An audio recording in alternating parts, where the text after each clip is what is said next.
To those who have watched my previous videos and who may see this video now, in my last video, I was talking about how I was controlling my diabetes. And there's a lot more that was involved the last time that I should have shared with you that I didn't do. And I'm going to share all of this information with you as I am no longer a diabetic. At maximum, at one time, I weighed 387 pounds.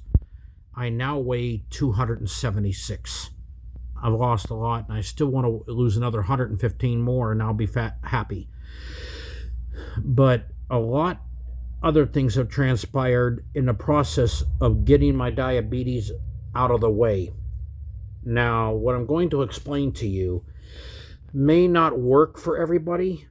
Everybody's body is different. What works for me might not work for you.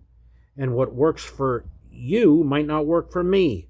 Everybody's journey with diabetes is different. Now, what I'm going to explain to you may not work for type 1. I don't even know. I wasn't a type 1 diabetic. I was type 2, which means your body is not sensitive to insulin like it should be. Type 1, your pancreas is not producing any insulin. Now, I don't know how this will affect you, but let's go through with this. I started taking two things, and I will show them to you right now, that occurred in the past 6 months with me. Here is something called MCT, medium chain triglycerides. These are also known as short chain fatty acids. You can look up this stuff online. I bought this brand at Walmart online. I'm not going to open the bottle up. I don't want to lose my camera, but it has these gels in there. And I started taking kefir, which is a low-fat cultured fermented milk. Now, the reason why I started taking this was not for diabetes. I didn't expect that this would happen to me. I started taking this to increase memory. Now, my memory is fine right now. I got no problem with my memory. But my mother passed away in late 2023 of dementia and Alzheimer's. And I thought to myself, my goodness, is this going to happen to me? And I prayed to God. I asked God to show me ways to help to prevent this. Now, there is a video I'm going to do in the future about dementia and Alzheimer's. I'm studying on it very thoroughly because my mother passed away of it. And there's a lot of things involved with that. There will be a video coming probably next month, I hope, because there's something I want to buy. But I haven't bought it right now. I'm doing research into it. But anyhow, I started taking this to boost memory.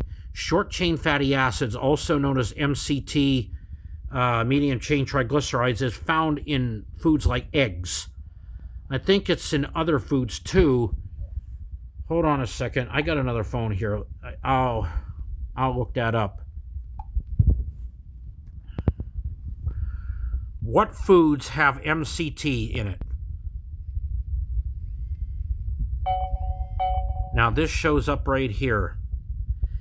Foods naturally rich in MCT's medium chain triglycerides include coconut oil, palm kernel oil, and certain dairy products like butter, cheese, full-fat yogurts, as well as goat milk. I tried goat milk a long time ago. You're not going to get that in my mouth again. That stuff is nasty. Additionally, MCT oil supplements are concentrated sources of these beneficial fats. Coconut oil, a very popular source containing a high percentage of MCTs, particularly caprylic and capric acid. Palm kernel oil, another good source similar to coconut oil in MCT content. Dairy products, full-fat dairy, including butter, cheese, and yogurt, contains MCTs. Goat milk is noted for having a higher concentration compared to cow's milk. MCT oil, a concentrated supplement derived from coconut or palm kernel oil. Available in various forms like liquid, powder, or capsules. Other sources, coconut meat? I never heard of that. What the hell is coconut meat? Don't ask me, because I don't even know what that is. G, clarified butter, and even dark chocolate can contribute to your MCT intake. Now, unbeknownst to me, other things were starting to take place when I took that. I also started taking probiotics. Now, I started taking kefir because I wanted to get the probiotics because I was diagnosed with irritable bowel syndrome, IBS.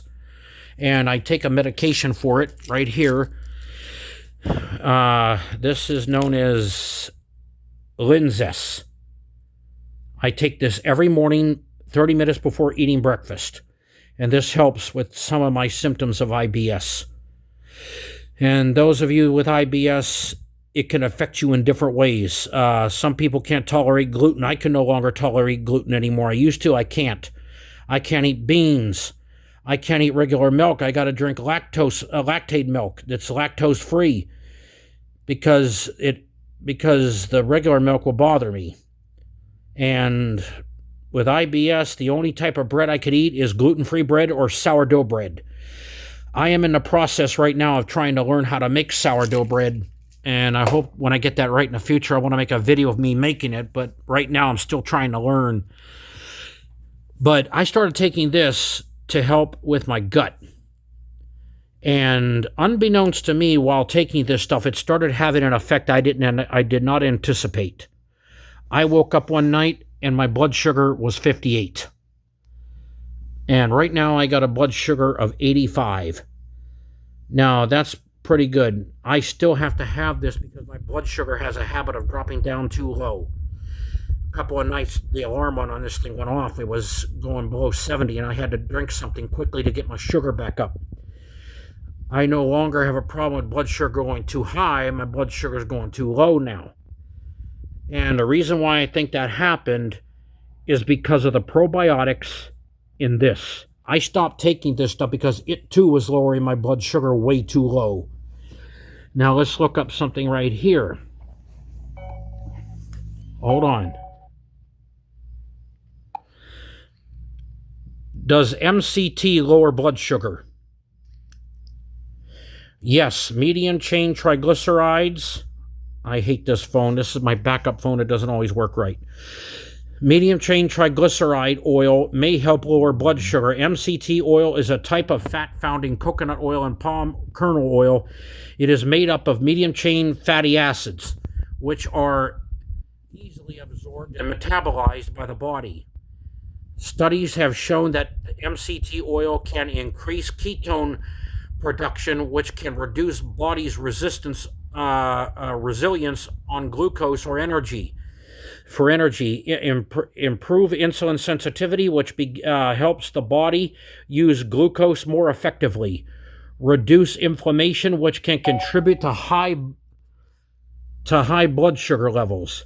However, it's important to note that effects of MCT oil on blood sugar may vary depending on factors such as individual overall diet, health, and status. Additionally, more research is needed to confirm these benefits. It's also worth noting that MCT oil can have potential side effects such as diarrhea or nausea. It's recommended to consult with a healthcare professional before consuming MCT oil, especially if you have any underlying health conditions. This did affect my blood sugar. I had to stop taking it altogether because my sugar kept dropping too low. I went to the doctor and I said to my doctor, I said, hey, something's going on here. My blood sugar keeps dropping off too low. So he did a A1C check on me and my A1C was 5.5. So he told me stop taking the insulin and the metformin altogether. By the way, I still have the insulin that I used to use. This here started to affect my blood sugar, not overnight. This stuff took 4 to 5 months before I started noticing an effect. Now, let's look. is most of your brain chemistry in your gut. It says here, while the brain is the primary organ for brain chemistry, the gut plays a significant role in reducing and producing and influencing certain neurotransmitters, notably serotonin. Approximately 90 to 95% of the body's serotonin is produced in the gut, while the remaining portion produced in the brain, according to the Cleveland Clinic and Birmingham Gastroenterology Associates. The gut also produces other neurochemicals such as dopamine that impact brain function. Here's a more detailed explanation. Serotonin, the neurotransmitter, is crucial for mood regulation, sleep, and other neurological functions, which the brain uses. Serotonin, the gut produces the vast majority of it. Dopamine, the gut also produces dopamine, another important neurotransmitter involved in various brain functions. Gut-brain axis. The gut and brain are connected through the vagus nerve and the release of hormones and neurotransmitters. This connection, known as the gut-brain axis, allows the gut to influence the brain activity and vice versa. Gut microbiome. The trillions of bacteria, fungi, and viruses that live in the gut microbiome, play a role in producing these neurochemicals and can affect brain function. Brain's second brain, the eccentric nervous system, which regulates the gut, uses the same chemicals and cells as the brain and can communicate directly with the brain. Now, let's look at something else. Does probiotics affect blood sugar levels? It says here, yes, some probiotics may help improve blood sugar control. May help improve blood sugar control, particularly in individuals with type 2 diabetes or prediabetes. While the evidence is still emerging and not all probiotics have the same effect, research suggests that certain strains can enhance insulin sensitivity and reduce inflammation and potentially lower fasting blood glucose levels. Here's a more detailed look. How probiotics might affect blood sugar. Improved insulin sensitivity. Probiotics can influence the gut microbiome, in which turn affects how the body processes glucose and responds to insulin.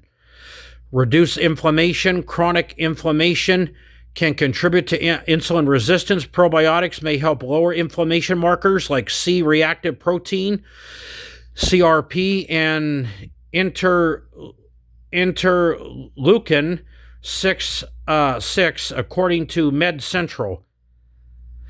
Modulation of gut hormones. Probiotics can affect the production and release of a gut hormone that play a role in glucose regulation.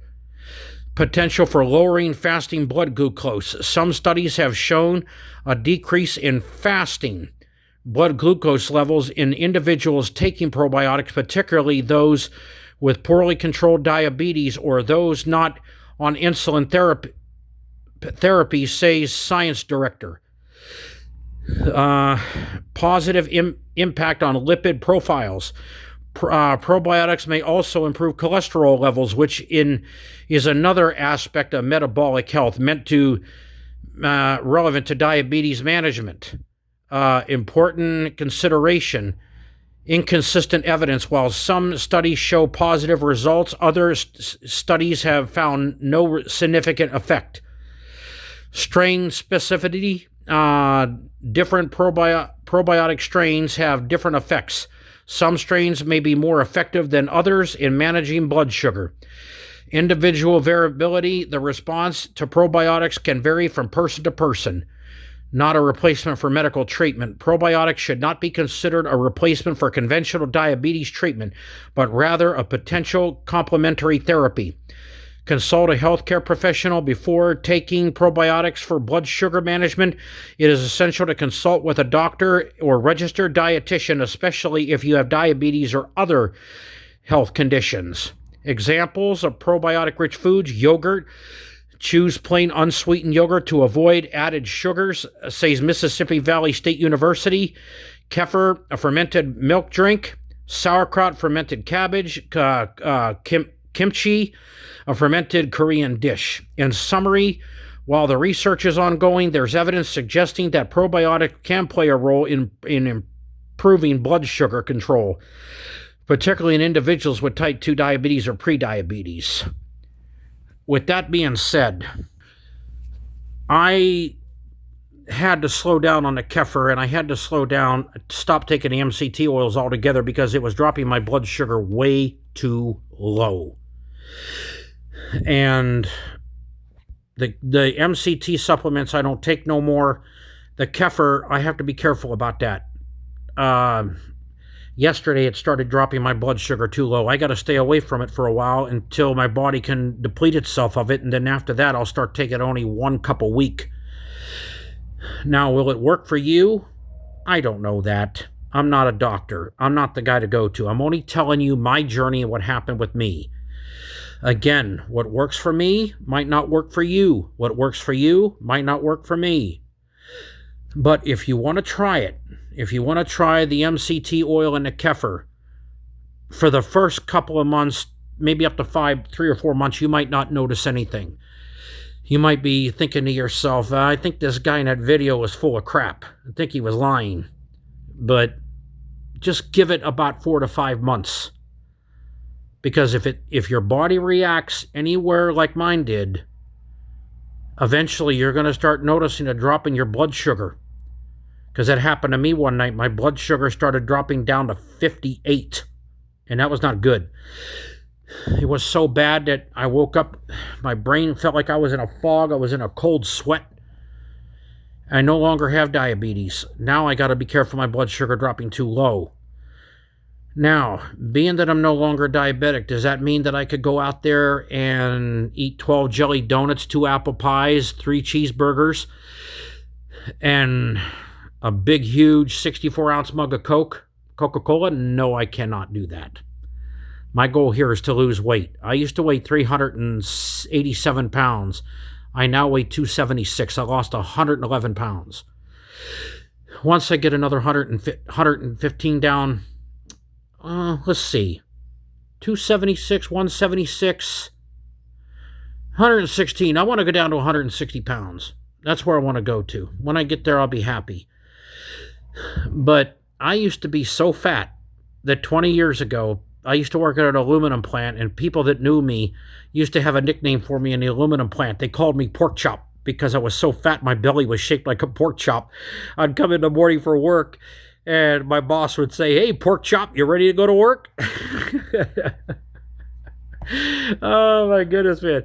He used to call me Pork Chop all the time. Now, he didn't do it to make fun of me. He did it as it all in fun. They weren't being mean to me, but it was just in fun. But I started to lose this weight because of the kidney cancer I survived. In May of 2023, the Cleveland Clinic took out my right kidney because I had renal carcinoma stage 1 kidney cancer. And as far as I know, right now I am cancer-free. And back in May of this year, I went to a 1-year checkup at the Cleveland Clinic, the same doctor that did my surgery. And he says, right now I'm cancer-free. There's my remaining kidney, my left kidney, still working fine, and I don't have any more cancer. But that is what drove me to the point of losing weight. Because when you come down with cancer, it changes your life. And you know, when I was diagnosed with cancer, I cried out to God and I said, God, why me? Why does this have to happen to me? Why does this have to be me? And God showed me a review of my life in His Word. And basically he told me, he says, Tim, how many times did I try to warn you about the way you were eating? How many times did I send people to you that loved you and cared about you and told you to stop eating the way you were, that you were going to hurt yourself? And I didn't listen. I kept eating fast food. Back in the day, anything that tasted good went in my stomach. I don't care what it was. If it tasted good, it went in my stomach. And look what it did to me. You know, you reap what you sow. God isn't going to stop you from making bad decisions. And if you're going to make bad decisions in your life, you're going to reap what you sow. And I ended up reaping what I sowed. But God allowed me to get through it. I'm 111 pounds lighter now. I've lost weight. I'm doing good. And I still got a ways to go. But through it all, God has brought me through it. And it gave me a lesson that your body is the temple of God. And you're supposed to treat it with respect. So we're all supposed to do that. And like I said, if you're going to try this stuff, if you're a type 2 diabetic, MCT oil and kefir, I'm going to warn you right now, be very careful. If you're a type 2 diabetic, be careful, because if it does to you what it did to me, eventually one night you're going to wake up with a blood sugar real low. So you want to watch out for that. Keep an eye on it. Eventually, I wouldn't be surprised if this takes you off of your diabetes medicine, but do it under a doctor's supervision and care.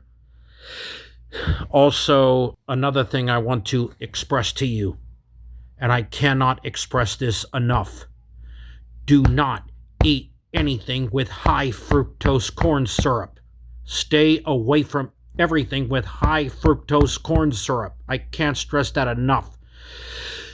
When I go grocery shopping, not one thing in my refrigerator or freezer has high fructose corn syrup. Not one thing. Most of my food is organic. Not all of it, but most of it is. I try to buy as much organic as I can. And one day I will show you how my grocery shopping list usually looks like. I'll do a video on that. But the reason why I don't like high fructose corn syrup, I'll tell you why. I've been meaning to go to the library to get documents on this. And I haven't been able to get to the library lately. But if I get there, I'm going to download this information and show it to you. High fructose corn syrup was approved in 1975 for consumption. Ever since then, the diabetes rate and the obesity rate started to climb up. From 1975, and it got worse and worse and worse. Here is, based on the research that I've done, here is my opinion. It's my opinion of what I think high fructose corn syrup does to the body. As I just showed you, most of your brain chemistry is in your gut. You ever heard somebody say before, I got a gut feeling? There's truth to that.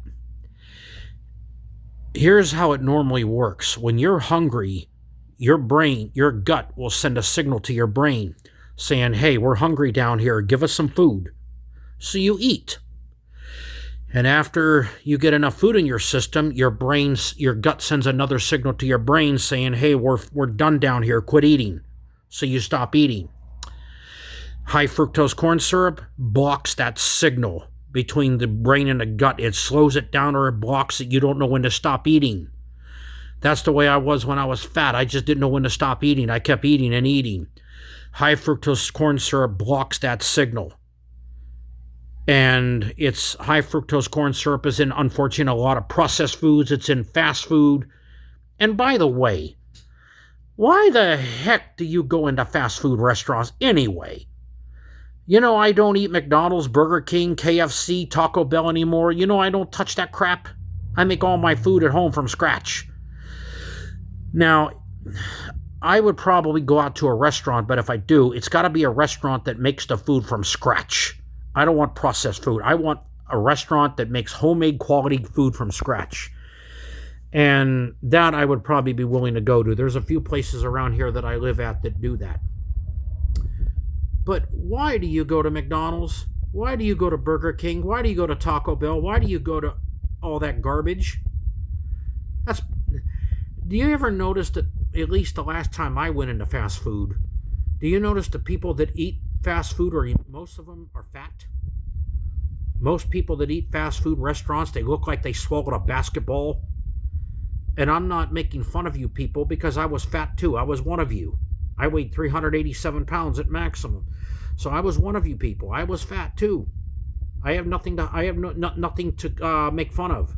I still got to lose another 116 pounds. But I'm just saying that everybody I know that goes into fast food restaurants, they're overweight. Why do you want to eat that stuff? There's absolutely nothing good in that food whatsoever. You know, you can duplicate some of that stuff at home. There's a way to duplicate the Big Mac sauce. I've done it many times. I'll show that in the future as well. But please don't go to fast food restaurants. Nothing good will come of it, and it's high in, and it definitely has high fructose corn syrup. Don't eat that stuff. That stuff will cause weight gain, and it will definitely induce diabetes. Stay away from high fructose corn syrup. That's why I was really happy to find out that this fall Coca-Cola is launching a Coke with real sugar in it and no high fructose corn syrup. Now, I can't drink soft drinks right now because I have gastritis and I have to let my stomach heal, but I do miss soft drinks. I like root beer. I'm a big fan of root beer. But you want to please stay away from high fructose corn syrup, and don't eat fast food. Please don't do that. But like I said, if this is the whole context of what helped me to lose weight. But like I said, for the first 6 months, 4 or 5 months, you may not notice anything. Nothing will happen. But let it build up in your system. Take a measuring cup. Take a measuring cup and exactly measure this with 1 cup a day. 1 cup a day. Now, I'm going to be honest that this stuff don't taste very good. It has a fermented sour taste to it. Not as in sour like I got to throw my milk out, just fermented sour. And when I tried it, I was like, oh my goodness, really? I got to take this for probiotics? Oh, this is nasty. But I bared with it. Now, they do make a blueberry flavor. This is the unsweetened. This is strawberry. The strawberry and the blueberry flavor will probably it'll probably lessen the fermented sour taste to it. This brand comes from Aldi's supermarket. This comes from Aldi's supermarket. This comes from Walmart. So give these things a try for about 3 to 4 months and see what happens with your diabetes. But like I said, use caution. Use caution, my friend. Do not underestimate this. Because if it does to you what it did to me, one day you're going to wake up with a low blood sugar reading. You want to be very careful. And also the key is lose weight like I have. Lose weight. The weight is also a contributing factor to it. Just get the weight off if you're fat. Don't eat fast food. So just thought I'd let you know this is the exact things that I did that made me no longer a diabetic. I hope to hear from you. If you try it, let me know what you think. Take care.